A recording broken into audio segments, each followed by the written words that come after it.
Hello, I'm Alan Matthews from Classical Guitar Shed, and in this video we will be talking about the F chord. All about it, common ways that people go wrong with it, why it can be so difficult to play, how to make it easier, and also what chords play nice with the F chord. If you enjoy this video, please do subscribe to this channel and click the bell for the notifications. And if you would like a chord sheet with this and all the basic open position chords, you can just find a link below. Right, so to begin with, let's take a look at this grid over here. So the lines that go up and down represent the strings. The lines that go side to side represent the frets. We have X's and O's up at the top. The X's mean don't play that string. And there are no O's on this particular grid. So to play this chord, we have dots. These represents the frets. Third finger plays the third fret of the fourth string. Second finger, second fret of the third string. And then the first finger bars these two. Now we'll talk all about this bar because this is the defining feature of the F chord. But just to know, those are the notes for this. So 3, 2, 1, 1. XX 3, 2, 1, 1 is the way that we're going to look at this. So to play this bar up here, first things first, it's okay to play on the side of your finger.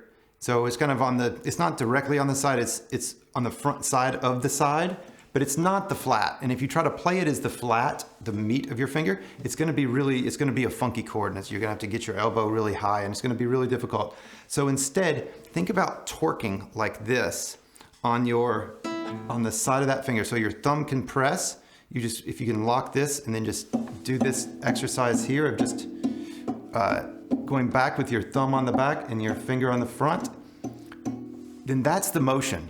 We've got this turning the doorknob type of motion. So we can put that on there on the side of the finger. And so it's like on the 45.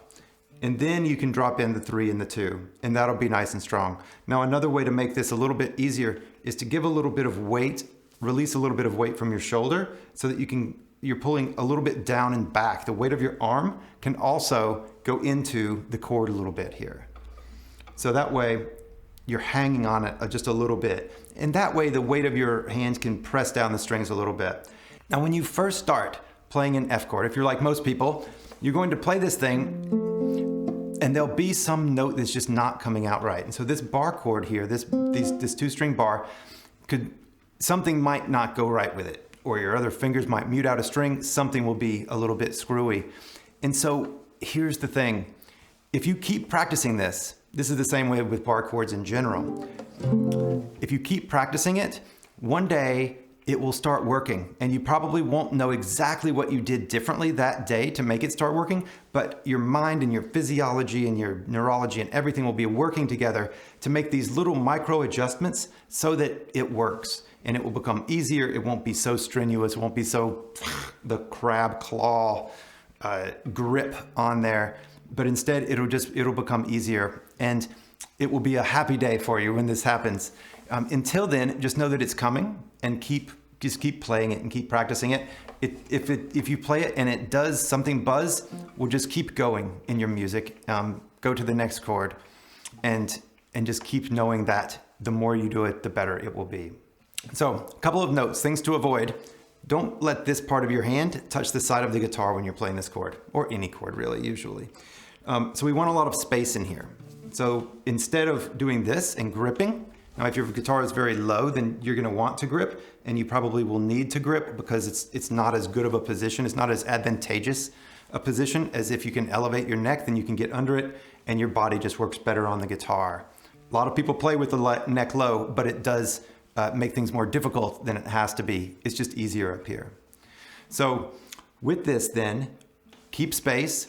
Notice that your index finger is extended on this chord. So this is the shape, it's not this. And so there's not this squeeze like this. We don't want this part of the guitar, this part of the hand to touch the guitar, like ever really. So that's the main thing. Those are the main points, the things to avoid to make this chord easier for you. So next, let's talk about the chords that an F plays nice with, so that when you're practicing changing between chords, because chords don't exist in isolation, we need to change them back and forth between something to practice them. There are a few chords that you'll find more often with with the F chord than other chords. And if you'd like to print out a sheet of these so that you can use it in your practice, you can find it at the link below. So F, most commonly you will see alongside C. They go very well together. You'll oftentimes see them together. Also C7 is another common chord. And those are the most common chords that you will see with F. You'll also see it alongside a G or a G7 if we're in the key of C. So you'll see C, F, and G, 7 or G in songs.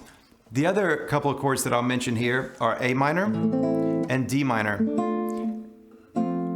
The notes in an F scale are the same as the notes in a D natural minor scale, and so you'll oftentimes see those used in combination.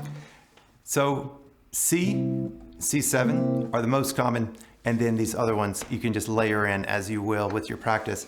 And when you're practicing switching between, remember that some chords need different hand positions, right? It could be just a subtly different hand position, but it might be just a little bit different. So notice whenever you're going to your F chord that you go to this optimal position. Notice where your elbow is, it's nice and relaxed and down. You're kind of, it's like if you were pointing behind you back here.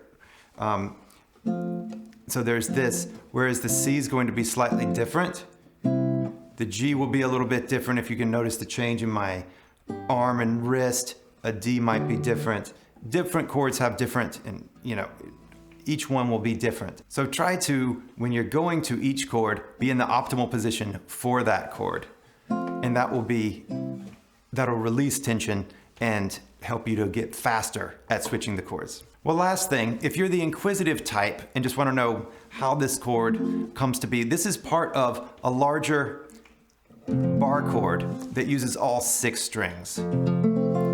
But we're just using these top 4 notes of it and then just using the 3, 2, 1. So this is an E-shaped bar chord if it's an E major chord, and then you would just lay your finger across and then slide it up 1. That's where this chord comes from, but it's a smaller version. It's easier in the hand.